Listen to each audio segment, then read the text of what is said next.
Hi everyone, today we're going to briefly talk about the social movement Me Too. This subject is really important to be aware of because nowadays it is really important to know how it began such an important change in society and how it still raises awareness through the world. Throughout the video, we'll be explaining how it began and why it was spread.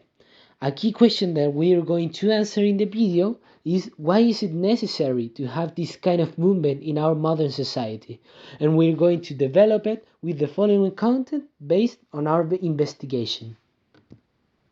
Me Too is a global movement against any sexual violence, created with the intention that all women who have ever suffered any type of harassment or violence be able and feel secure to share their history through the use of a hashtag on Twitter. The original context was around 2006 when the activist Tarana Burke created the movement to support and raise awareness people who have survived sexual violence, especially young black women. But on October 2017, the actress Alyssa Milano made accusations towards the cinema director Harvey Weinstein, and it made the hashtag highly viral. Many people from different countries followed the tendency, replying with the phrase "Me Too" on different social media, and there was a significant increase in abuse reports in the United States, especially in workplaces, and many men lost their occupation. Nowadays, it also influences all the world, and also our country, Chile, where its influence is reflected in the various marches against sexist bias and actions. The following timeline shows some significant moments that led this movement to become viral. In 2006, the movement was founded by Tarana Burke, a New York activist and survivor of sexual assault in her youth. On October 5th of 2017, the New York Times published an investigation about Harvey Weinstein that revealed predatory behaviors and several confidential settlements to silence his victims. On October 15th, actress Alyssa Milano created a thread on Twitter, asking people to share if they were sexually harassed or assaulted, unleashing a trend that went viral and had 10,000 replies in the first 20 minutes. Different celebrities gave their support and testimonies, making it clear that this was and still is a common behavior in the film industry and out of it, where the victims were mainly women. By November of 2017, the Me Too had over 2.3 million tweets from 85 different countries, and it created several regional variations in places like France, Italy, and Spanish-speaking countries. Inspired by the Me Too movement, on January 1st of 2018, the Time's Up movement was created by more than 1,000 women of the entertainment industry to help victims psychologically, economically, legally, and to prevent new cases in any workplace. One of the most important people for this movement was Tarana Burke. That was the one who created the hashtag MeToo. Tarana was born in 1973 in the Bronx, New York, and from a young age, she was passionate about activism and helping her community. She worked with young women of color who had survived sexual abuse, and this inspired her to create safe spaces and support for them.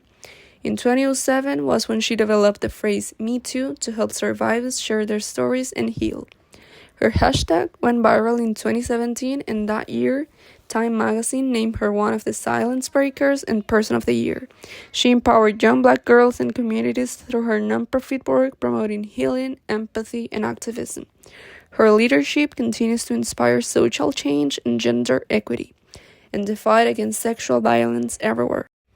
Another person who was very important too was Alyssa Milano, who was an actress, producer, writer, and activist. She was the person who made the hashtag MeToo viral in 2017. Type it on Twitter.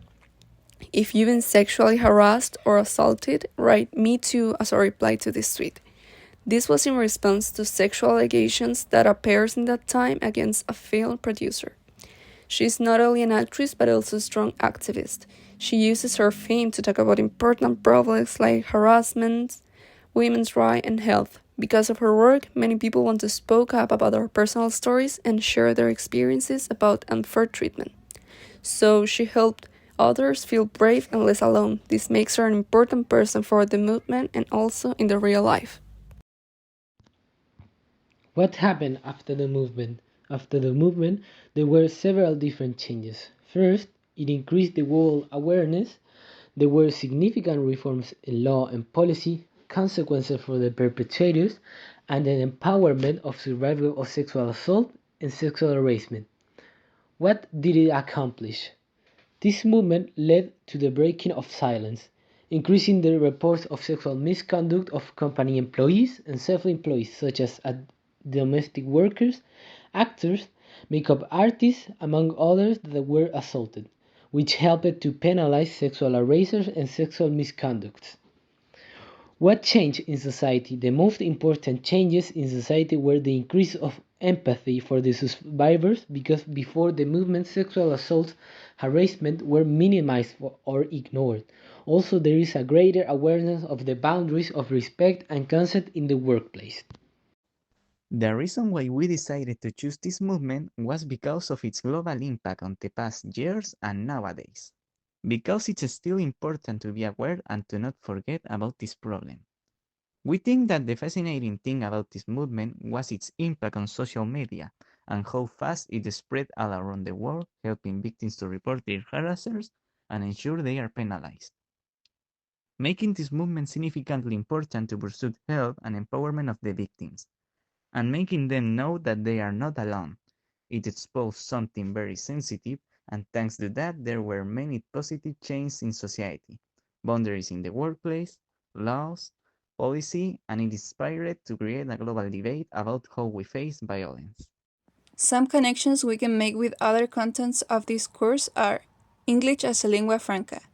We connected these topics because this movement was created by the activist Tarana Burke in 2006 and then viralized by Alyssa Milano in 2017. And because both women were born in the US, where they speak English, it was easier to this movement to catch the attention of people around the world, knowing that English is an international language.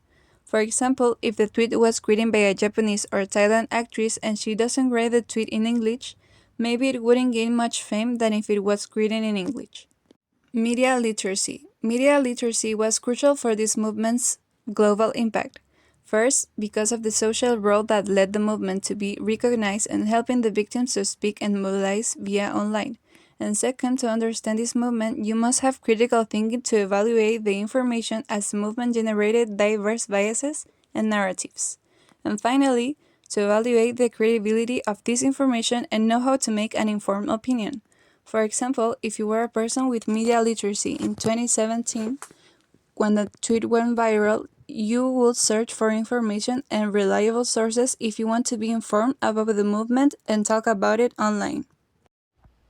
It's imperative to know the context of why this movement originated. It didn't become from one day to the next. The background behind it is also important. Tarana Burke is not just a woman, it's a black woman who also suffers sexual violence. So there is an important cultural context originated by the abuse of power. This conduct mainly comes from men, who have been conditioned by a male chauvinist society to feel superior to women, making them feel like they have to subdue women. According to the UN Women Database from 2024, 1 in 3 women suffer violence from men, and it is also something that still happens until today, despite the fact that laws in favor of women have been formalized as a result of this motion. Me Too, unfortunately, hasn't ended all the violence in total, but it made vital changes, and it's on our hands to support it by our own actions to create a culture where respect is the main topic. For all the people who are watching this, and also us for being the ones who are striving it, we need to do ourselves the question: how can we face and prevent this behavior nowadays and as a future teachers?